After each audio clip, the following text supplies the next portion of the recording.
കൊല്ലത്ത് 4 വിദ്യാർത്ഥികൾക്ക് H1N1 സ്ഥിരീകരിച്ചു എന്ന വാർത്ത വരുന്നു. പനി ബാധിച്ച കുട്ടികൾക്ക് പരിശോധന നടത്തിയപ്പോഴാണ് H1N1 കണ്ടെത്തിയത്. അരുൺരാജ് കൊല്ലത്ത് നിന്നും ചേരുന്നു കൂടുതൽ വിവരങ്ങളുമായി.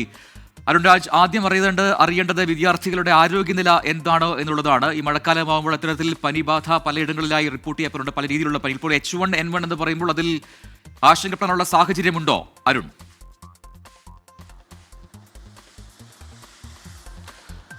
പ്രജിൻ, കൂടുതൽ ആശങ്ക ഇക്കാര്യത്തിൽ കുട്ടികളുടെ ഭാഗത്ത് ഉണ്ടാകരുത് എന്നുള്ളതാണ് ആരോഗ്യവകുപ്പ് പറയുന്നത്. പക്ഷേ ജാഗ്രത ഒട്ടും തന്നെ കൈവിടരുത്. കൊല്ലം SN സെൻട്രൽ സ്കൂളിൽ നടത്തിയ പരിശോധനയിലാണ് 9ാം ക്ലാസ്സിലെ ഒരു ക്ലാസ്സിൽ തന്നെ വിദ്യാർത്ഥികൾ, അത് 4 വിദ്യാർത്ഥികൾക്കാണ് H1N1 ഇപ്പോൾ സ്ഥിരീകരിച്ചിരിക്കുന്നത്.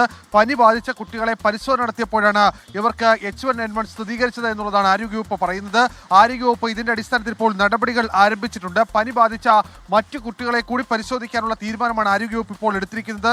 കൂടുതൽ കുട്ടികൾക്ക് അസുഖം ബാധിച്ചോ എന്ന സംശയം നിലവിൽ ആരോഗ്യവകുപ്പിന്റെ മുമ്പിൽ ഉണ്ട്. അടിയന്തരമായി യോഗം ഇപ്പോൾ സ്കൂളിൽ വിളിച്ചു ചേർത്തിരിക്കുകയാണ് ആരോഗ്യവകുപ്പ്. കാരണം ഈ H1N1 രോഗം കൂടുതൽ കുട്ടികളിലേക്ക് പകരാതിരിക്കാൻ, കൂടുതൽ കുട്ടികൾക്ക് ഉണ്ടാകാതിരിക്കാനുള്ള നടപടികളാണ് ഇപ്പോൾ ആരോഗ്യവകുപ്പ് പ്രധാനമായും കൈക്കൊള്ളുന്നത്. എന്തായാലും ഈ സ്കൂൾ താൽക്കാലികമായി അടച്ചിടുന്നടക്കമുള്ള കാര്യങ്ങളിൽ ഒരു തീരുമാനം ഇന്ന് ആരോഗ്യവകുപ്പ് കൈക്കൊള്ളും. ഇന്ന് രാത്രി 8 മണിക്ക് അടിയന്തര യോഗം ഇപ്പോൾ സ്കൂൾ അധികൃതരുടെയും ആരോഗ്യവകുപ്പ് ജീവനക്കാരുടെയും ചേർത്ത് വിളിച്ചു ചേർത്തിട്ടുണ്ട്. സ്കൂളിലെ എല്ലാ കുട്ടികളും ഇക്കാര്യത്തിൽ ജാഗ്രത തുടരണം എന്നുള്ളതാണ്. പനി ബാധിച്ച ആരെങ്കിലും ഉണ്ടെങ്കിൽ ഉടൻ ആശുപത്രിയുമായി ബന്ധപ്പെടുകയും മതിയായ ചികിത്സ തേടുകയും ചെയ്യണമെന്നും ആരോഗ്യവകുപ്പ് വ്യക്തമാക്കുന്നു.